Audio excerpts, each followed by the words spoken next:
all that, and it also smells. It just smells like the sky is farting, man. It's disgusting. All right, we're not going to smell smells like that in our kingdom, man. This is Revelation 18:7. How much she hath glorified herself and lived deliciously, so much torment and sorrow give her. For she saith in her heart, I will sit a queen, and I am no widow, and shall see no sorrow. Was sitting in a lift, talking to an Egyptian dude, and we both in a roundabout way, without ever saying a name, all right, knew about that small country that's not far from where he's from, that's basically ruling over the whole world, is behind all of this. All right, because America follows their lead and does their bidding. All right, and that Egyptian guy knew exactly who and what I was talking about, and he agreed that is the case. And he asked me what should I do, and I told him, if you have any sense whatsoever, go back to Egypt, not knowing that he's not going to be safe there. And see, you heathens, now that you're sharing in Esau's demise, all right. You know, and then we also talked about the fact that the whole world knows that those aren't the people of the Lord, but no one wants to talk about who really is, which I knew he knew too. And see, you heathens are so full of hatred for Jacob, all right, for the so-called black man, all right, for the so-called Hispanic and Native American. You know, you heathen nations know who the Israelites are, because of your hatred. It goes to show you how stupid you are, that you want this red dog to rule over you after all that he's doing to you now, that he's been doing to you ever since he got in power. All of you helped him come into power at specific times throughout time, and over time he's came against and betrayed you all, and not shared the wealth with you. And when he did share with you, you still were second class and underneath him. All right. But the world, why? Because you would rather have this base of man, this wicked man, rule over you and have the whole world in the morning and the earth smelling like fart, right? Than to have the righteous people of the Lord rule and have the earth clean. You get to go back to your land. You know, of course, you have to face your punishment. You know, the punishment is coming. All of you have 1,000 years of punishment, so I'm going to roughly say, if we said every to the third and fourth generation you return, so you figure that's about 80 years, about 20 years it's a generation. So 80, divided into 1,000, so we're looking at about 5 or 6 times that you're going to possibly come back. So gonna have 5 to 6 lifetimes of an existence as a slave. But at least you're not an Edomite, because their slavery is going to be much worse than everyone else's. But then after that, what? You actually get those virgins that your false god Allah actually promised you. All right? Or that you think that he promised you. Allah just means power. Allah is not the name of the Lord. All right? It's just like saying God. All right?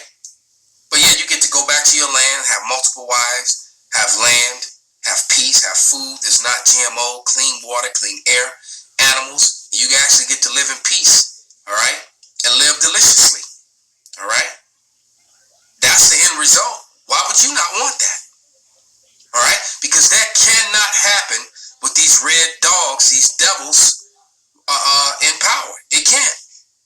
That can't happen. All right. So Revelation 18:9, the kings of the earth who have committed fornication and lived deliciously with her shall bewail her and lament for her when they shall see the smoke of her burning. And that's talking about you heathen nations, all right, who have joined unto these Edomites. But that's going to be your demise, all right, because life is going to be a lot better when you're paying tribute to us and living under the law, statutes, and commandments of the Bible, all right. There will always be rain, plenty of corn, wine, and oil in your lands, as long as you don't violate the law. When you do, the judges will come, and if you're wise, you will point out those who have violated the law, and then everything will be normal again. All right. It's 1 Samuel 17 and 44. And it reads, the Philistine said to David, come to me and I will give thy flesh unto the fowls of the air and the beasts of the field. So that's how you heathens feel now. But you're going to be the one that's going to be the food for the fowls of the air and the beasts of the field. Verse 46. This day will Yahweh deliver thee into my hand, and I will smite thee and take thine head from thee, and I will give the carcass of the host to the Philistines this day, unto the fowls of the air and the wild beasts of the earth, and all the earth may know that there is power in Israel. And that is about what's about to happen. And guess what? King David is going to actually do that again. All right? He slayed tens of thousands in the past, and he's coming back to sit on the throne and rule over us under the power of the Lord and the Father, of course. All right? And he's going to be the head of the Lord's armies yet again, and the head of Israel forever. All right? Forever, ever, forever, ever. Yes. Yes, absolutely. This is Psalms 50 and 11. And it reads, I know all the fowls of the mountains and all the wild beasts of the field are mine. And guess what he's going to do? He's going to sick them on you heathen, man. This is Jeremiah 7 and 33. And it reads, and the carcasses of this people shall be meat for the fowls of heaven and for the beasts of the earth, and none shall fray them away. See, you're going to be the meat, and they're going to throw up on your bodies. All right? And no one shall fray them away. And we're going to laugh at your calamities, man. All right? Let's see if I got one more. It's Jeremiah also 16 and 4. And it reads, and they shall die of grievous deaths. They shall not be lamented, neither shall they be buried, but they shall be as dung upon the face of the earth, and they shall be consumed by the sword, all right, by the sword, by famine, and their carcasses shall be meat for the fowls of heaven, for the beasts of the earth. But I thought God loved everybody. This is a future prophecy. All right?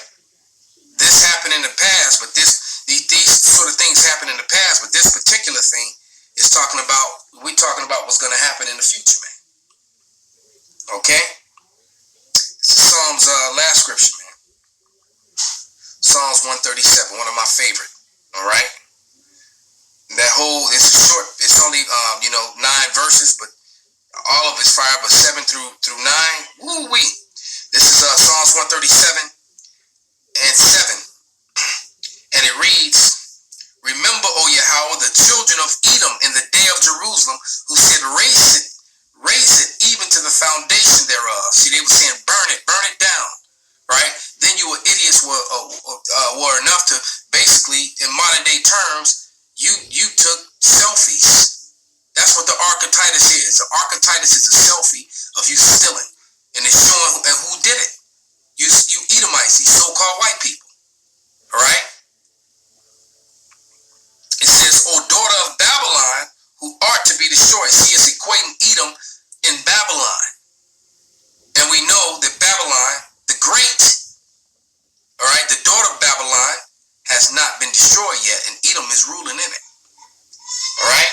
It says, O daughter of Babylon, who art to be destroyed, happy shall he be that rewardeth thee as thou hast served us. So we're going to serve that cup of slavery to you double. All right? Happy shall he be that taketh and dashes thy little ones against the stones. By the feet head first. Cantaloupe explode. Call Halal Yahweh Bashan Abashai by Hashem Rakak Madash. Wa Abba Babal Shalom.